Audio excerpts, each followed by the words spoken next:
Yo, what's happening? What's happening? The season has started. 3-0. I told you the result. Got the score wrong by 1 goal. But who cares? Who cares? This doesn't even have to be a long one, this one. It's not going to be a long review. Let's talk about Salah, actually. Because you know what? Last season, I gave him a bit of stick for a lot of the selfish play. But you see, yesterday, if this is the benchmark now that he's moving on in terms of you can't knock his stats. You can't knock his goal record. But I'm going to say the last 2 seasons, there's been a few incidents where I feel that he's been a bit selfish. And you've seen me say that. So I've never knocked Salah as a player and said he was crap or whatever else. I've never said that. What my problem is there's times when he could have squared it to someone else and he's always taken a shot. And to me, the difference between us and City is, I think with Man City, you always feel like they're looking for the person who's got the easiest chance to score. And that's why the goals get spread around. And I think with us in the last 2 seasons, Salah has been taking on a lot of the responsibility to try and get the goals. And we've got to spread the goals around.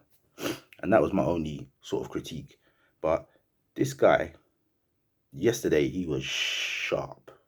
Super sharp in this game. And he was doing that before he scored his goal. He got his goal in the end. I was so happy he's in my fantasy team as well. And I did triple captain as well. Anyway, so his movement yesterday was on point. The pace was there. And he looked a little bit like 2018 Mo Salah.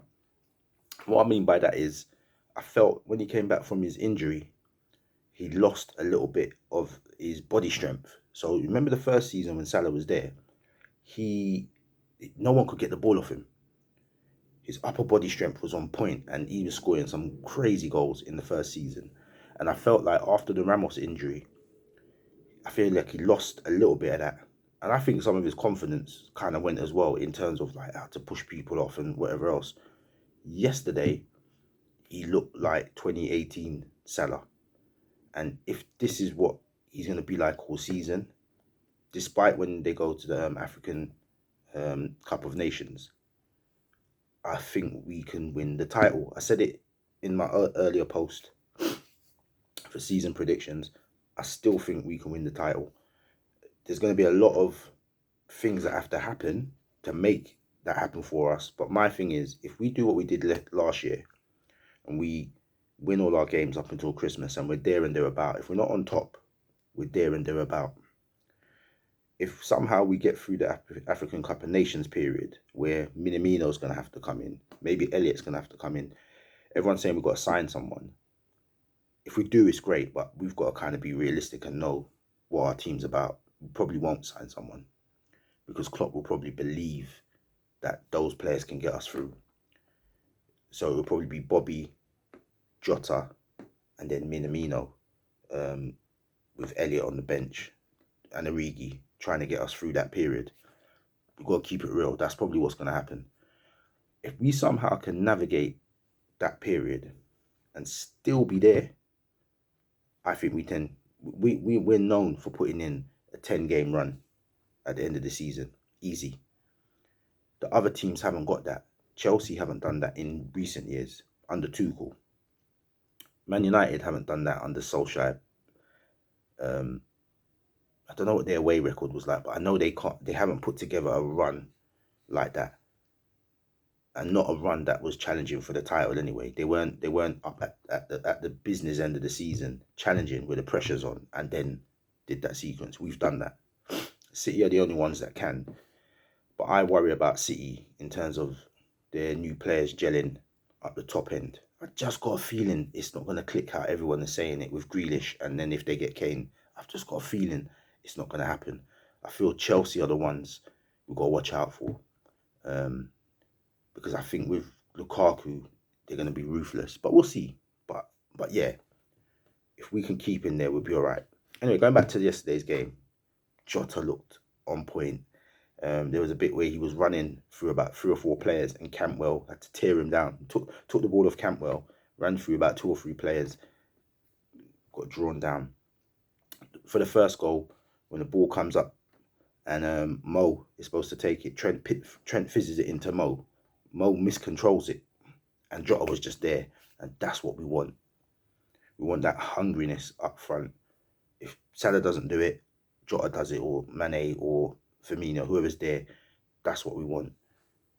And we needed that goal because Norwich were getting in through the back on the high line. I think Virgil was a bit rusty. Matip was a bit rusty. I like Tsimikas. I like what Tsimikas was doing. I think near the end of the game, you saw the lack of his match. I wouldn't say experience with us, with Liverpool. Like, he hasn't played with us. Or after about 70 minutes, he started taking extra touches on the ball and taking a little bit longer to release it. But I think he was finding his feet as well. But to me, he is a decent replacement for Robertson when Robertson's not playing, or just to put him in to give Robbo a break. I enjoyed watching Tsimikas yesterday. He was really good. Naby did okay. Ox still got Ox looks busy, but he's not doing anything. He's not doing anything like telling. Like, he looks busy, but he's not really. He's still not there. So I'm worried a little bit about Ox. Maybe he needs to score a goal or two. But overall, we were good. You could see the difference when Fab came on in the middle. Fabinho come on. You saw the difference. You saw it just changed. Like, we had control of the game. Before that, Norwich were just running through. But when Ox came off and when Naby came off, you saw that we had a bit more control in the game. You saw Liverpool. So again, that's what worries me a little bit. Like, the levels when the main 11, the starting 11 is not on. The levels, we just drop. Where you find like City, Chelsea, that substitute goes up a level and their game gets more intense. Our game just pitters off. So I'm not sure how we're going to deal with that, but we'll see, man. We don't know. You know what? Minamino might surprise us this season. He looked sharp in pre-season. All you need is that one player that just decides this season's my season, and it's a different season for us altogether. So who knows? Second goal, that was brilliant. I can't remember what was going on with the second goal. I think Mane had it. Mane took a shot. So Mane's driving at the defence. Norwich at this time, they're trying to knock on the door, but it just weren't happening. And Mane was driving in, went to take the shot. It deflects off the defender, drops to Salah. Salah from last season would have took a touch and tried to curl it. But he saw Bobby was free, because what happened was when Mane was running in, the Norwich players all came over this way. So there was about 5 Norwich players going to Salah and Mane over here, and Bobby just ghosted in. He came on as a sub, ghosting at the far post. Salah knocks it across, tapping, 2-0, game done. The third goal was ridiculous because it was our corner. Norwich haven't put a man on the post, and they haven't put anybody on the edge of the box. So a ball just gets whipped in, comes out, Mo's on the end, shifts it, bends it.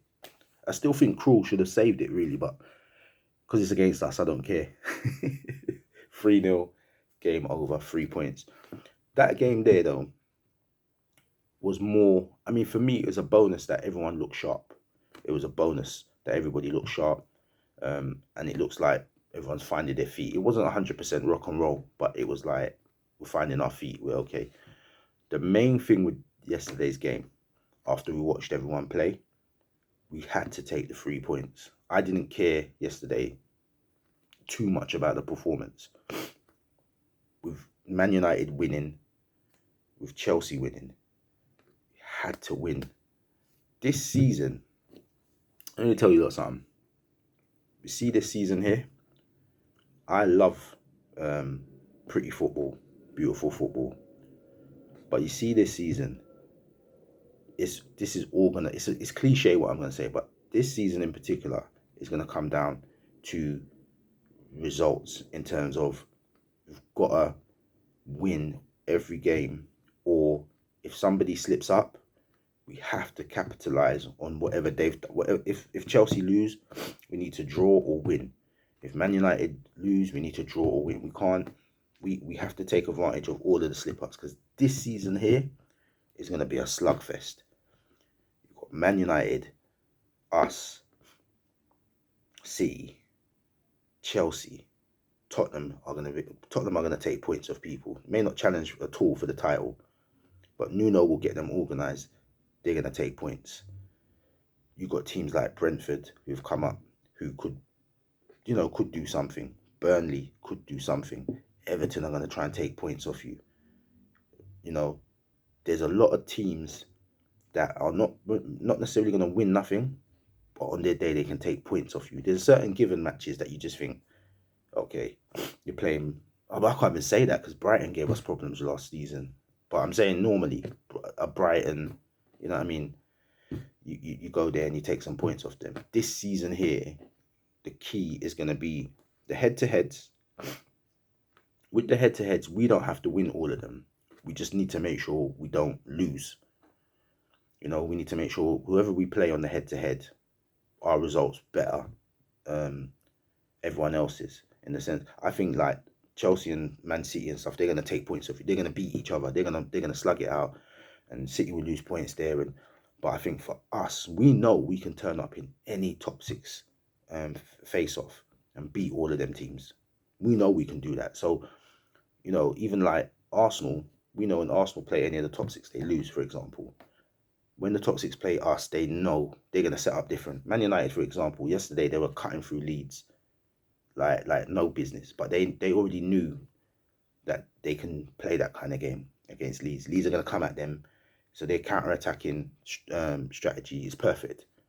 When they play us, they're not going to do that. You know that. And most teams, when they play us, are going to sit back. It's different. So I'm saying for us, we need to go to the head-to-heads and we need to meticulously take points. So we take a point here and we beat one of them there. We can't lose any of them. See, like when City came up last season and beat us 4-1 at Anfield, and we gave them that game. We need to play City in a way like, you know what? Instead of us always coming for you, we need to sit back and see what they do. I think we should do that all season, to be honest. I think we should sit back, play a little bit deeper, bring teams onto us, and then kill them. Because we're getting too predictable sometimes that we're coming for you. And teams are set up to come down the left where Trent is. And that's how a lot of the goals that we concede, that's where they come from. A lot of the goals come from our right, but they're the left channel for them. Because Trent leaves a gap. They come down there, and then by the time we get players back or whatever, they've scored, or it's counter-attacks. So we need to, Klopp, the only thing I want Klopp to do is change the tactics a little bit. Not complaining, but just change the tactics a little bit. But anyway, bottom line is 3-0, 3 points on the table. Next game's Burnley. I hate Burnley. But anyway, let's see what happens, yeah? So I'm going to do a roundup of the weekend tomorrow, because I think I'll wait for the City game and the West Ham game before I do some, because I was going to talk about Arsenal. I was going to do it on Friday night. I was going to do the Arsenal Brentford game. Oh man, but I've learned my lesson from last year, when I remember that video I did when I battered Man City and Man United when they lost 5-2. City lost at home, and Tottenham beat Man United 6-1 at Old Trafford, and I peppered them. And we had Aston Villa on the Monday, and we lost 7-2. So I've learnt my lesson now, just to hold it down and wait for all the results to come in, and then I'm gonna let loose on Arsenal. I can let loose on Arsenal tomorrow because we won our game. So yeah, it's too good. I can't not do it. I can't not do it. Arsenal are absolutely... I feel bad for Arsenal. Do you know what? It's getting so bad at Arsenal. It's almost not funny anymore. It's almost... Nah, actually, I'm always going to laugh at them. Oh, man. But yeah, look out for that video tomorrow. I'm gonna break down why Arsenal are so bad and why they got to do something about it, because it's gone beyond the joke, man. It's gone beyond the joke. But anyway, man, and look, my eyes. See, I told you I wasn't playing around when I was wearing the sunnies, but I thought I'd risk it today. My eyes being effed, man. But anyway, I'm waffling. Listen, let's watch the City game today against Tottenham. That's gonna be interesting. See if Saint Kane plays. And that's it. I'm out. Peace.